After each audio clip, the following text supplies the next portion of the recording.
안녕하세요. 뮤셰란입니다. 많은 한인들이 거주하고 있는 팰리사이드 파크, 포트 리, 테너플라이, 리지우드 등의 타운은 버건 카운티에 있습니다. 그리고 버건 카운티에는 대략 6만 명의 한인들이 살고 있다고 합니다. 안녕하세요. 해링턴 파크 시의원 준청입니다. 버건 카운티 정부는 카운티장을 비롯하여 선거로 선출된 7명의 카운티 커미셔너들이 모여 함께 운영하고 있습니다. 그리고 어떤 리더가 선출되는가는 카운티 주민들에게 큰 영향을 미칩니다. 오늘은 카운티 커미셔너로 올 11월 선거에 출마하시는 공화당 후보 로널드 린 씨를 만나서 그의 이야기를 들어봤으면 합니다.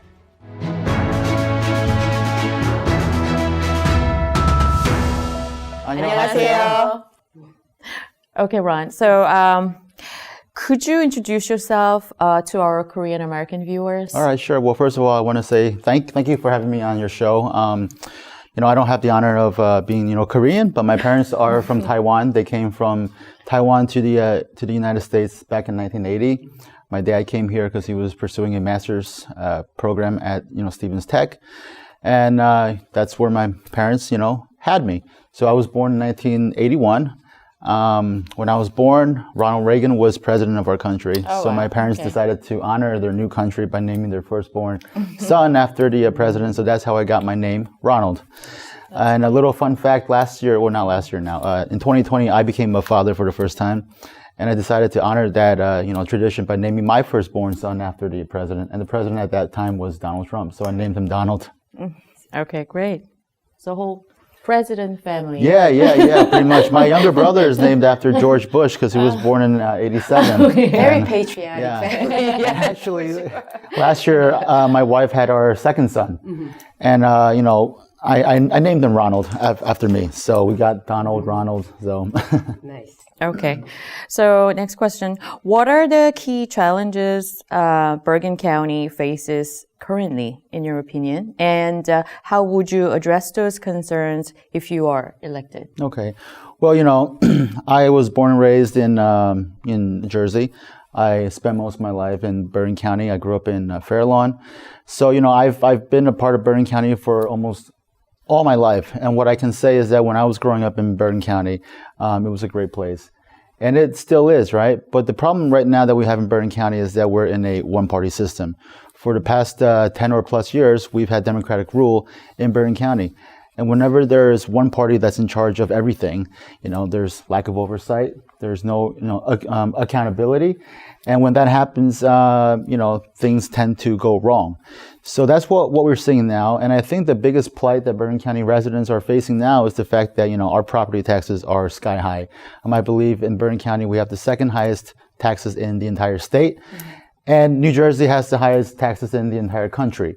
So coupled with the high taxes, right now in our economic system, we're not facing a good time. Gases are high. It's going to cost more money for us to buy everything.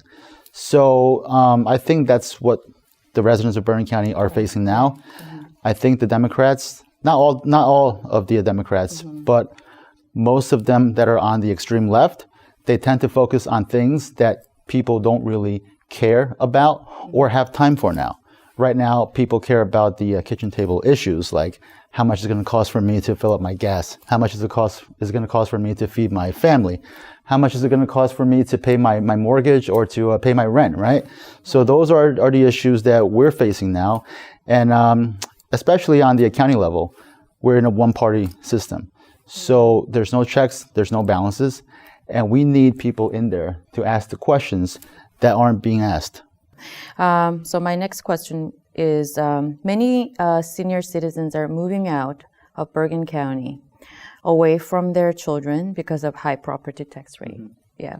Do you have any plans to help senior citizens on tax break? Well, in terms of the tax break, that's something that's mostly a state issue, right? So, but on top of that, the overwhelming problem that we see, once again, is the fact that it's getting more expensive to live in Jersey, right? So how can we help them? We have to be able to make the prices lower, right? But that's something that happens on the federal level, on the state level. What we can do on the county level is sort of, make life easier for Bergen County residents in terms of making the roads better, in terms of making the public schools better, and in terms of just making life for everyday senior citizens, much more easier. So, Mr. Lin, there has been a spike in reported hate crimes in New Jersey, which have been on the rise for the last 3 years. Hate against the AAPI communities especially has risen during the COVID-19 pandemic. Yet, data indicates that many incidents are not reported due to fears from the victims. Do you have any plans to help Korean American residents of the county? And would you also explain how the county ought to address these hate crimes? Well, first of all, I'd like to say that hate crimes against any group is horrendous and it's horrible and it should be stopped. What we've seen in the last few years against the AAPI community is really sad. And I'm telling you, it's not being perpetuated by people from our party, right? So, it's mostly coming from the other side, but they don't want to say that.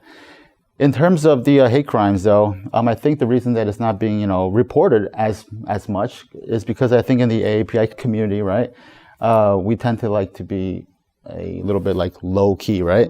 So if bad things do happen, we tend to try to just, try to figure it out and try to fix it in our own ways. And also, I'm thinking there's probably also a level of shame, right? But I think the best way to combat this problem is to combat the perpetrators, right? We have to make it known that if you commit a hate crime against Asians or blacks or any group, it's unacceptable, and the crime will be faced with a harsh penalty. So I think we need to be able to catch those perpetrators and punish them, and let it be known that if you do something that is this heinous, you will be punished. Right. In terms of the stigma that I think the AAPI community has been getting because of the COVID, right, and because of everything else, I don't think it's fair. I think it's being perpetuated by people who are misguided, and for lack of a better word, stupid, right? So they blame something on a group of people based on nonsense. So I think that needs to be changed. Definitely, the finger pointing is not productive at this juncture because the community is clearly suffering. And what's really worse about violence is that there is that fear that's being created, and that is not really helping the community to be able to address the fear. I think a lot of it has to do with jealousy too. I think most people in the AAPI community are hard workers, right? Whether you're Korean or Chinese, most of us are first or second generation Americans, right?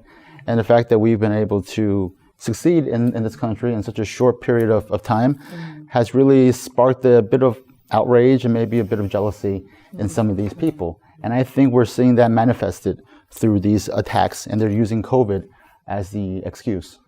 I see. Well, that's a very interesting point because, New Jersey is one of the most diverse states in the United States and actually came in fourth for the most diverse U.S. states recently. And actually, New York came in fifth. I was surprised about that. And Bergen County holds over 16% of the Asian American population. Right. Now, how would you find ways to normalize diversity in Bergen County? Well, I think you just said it, right? Our state, which we are so blessed to be in, is one of the most diverse states. And I think I read a stat somewhere that in terms of the Koreans, I think over 50% of all Koreans in the U.S. reside in 3 states. Can you guys guess which 3 states? Is that New York, New Jersey, California? California, New York, right? And our state. Right. And out of all these states, guess which state has the county with the most Koreans? Bergen County. Bergen County. Yes. That's So out of all the counties in the entire country, Bergen County has the biggest population of defined people from your country, and you are right. In Bergen County, Asians as a whole, we account for approximately 16%, right? So it's a big voting bloc, and I think the best way to promote your group, right? It doesn't matter if you're white, black, if you're Hispanic or Asian, is by showing the best side of your culture, and I think that's what that's what we all do. And I think if we consistently do that, we will normalize, these cultures. Right. And New Jersey also has the largest Italian population. Right, yeah. Which is and then also one of the largest Jewish population as well. Yep. And that's where the great diversity comes, where we all come from different walks of life and different culture. Right. And Bergen County as the head of this area, where finding ways to promote ways for us to engage and be able to normalize diversity will be a great asset for all of us. Right. Yeah, and I look forward to hearing more work from you as well. I have another question about flooding. Oh, yes. Flooding has become more common in Bergen County, unfortunately. Many families suffer greatly during Ida, and many municipalities are struggling with flood prevention. As a Bergen County Commissioner, what would you do to help mitigate these disasters? Well, let me just say, last night I was in the township of New Milford, where they had their 100-year anniversary. And as you know, in New Milford, in River Edge, Hackensack, these are towns that are prone to a lot of flooding. And there's a lot of things that can be done that I don't know why they haven't been done, but because of the experiences that we've seen through Ida, through Sandy, we have a blueprint, right? We know what needs to be done and what we can do to mitigate further damages.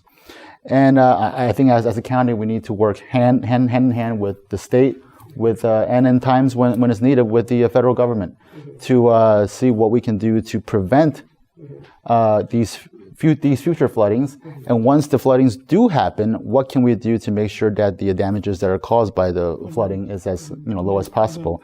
That comes with a better sewage system, right? We need a better emergency management plan, and we need to look at what's currently in place. If it's working, great. If it's not working, we need to be able to tweak it. And more importantly, we also need to talk with the residents of those particular towns to see what works for them, right? So, I mean, as a county commissioner, right, you're in charge of 70 towns, right?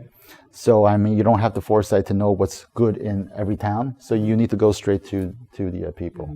For local communities are struggling because of the capital cost of these projects, and we certainly need leadership from the Bergen County to take some preventive measures instead of only being reactive and mitigate. Of course. Yeah. Yes.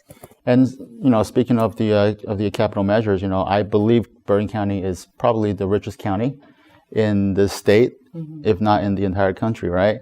And I know that we collect a lot of taxes, right, from our citizens, which is why a lot of these senior citizens, as you've mentioned, are trying to flee, right?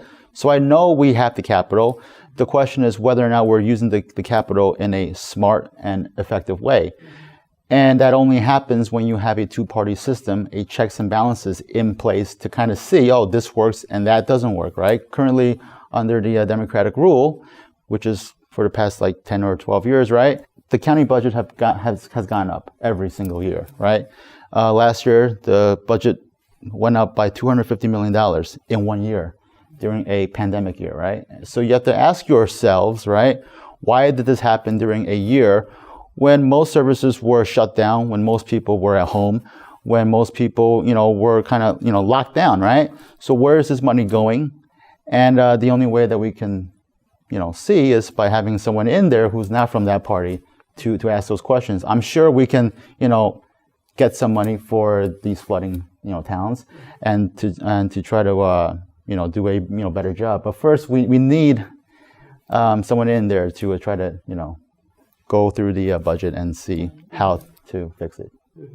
Thank you very much. Thank you. Thank you for your answers. Yeah, thank you so much for spending time with us today and sharing your thoughts. It's always exciting to hear what the next leadership would look like for Bergen County, and you really made great points, and I appreciate you. And if I could make one more point, the best way to normalize something is to make sure that the people are being represented, right? As we've noted in Bergen County, there are 16% of the population that is Asian. No one on the county board has ever been Asian. I think by me being there, I represent the change and the progress and the representation that not only that the Asians need, but I think that all of Bergen County needs. Thank you so much. Thank you. Yes. Thank you. 오늘 함께 자리해 주신 Ronald Lin 커미셔너 후보님께 감사드리고요. So why don't we all say together thank you in Korean to our viewers. 감사합니다. 감사합니다.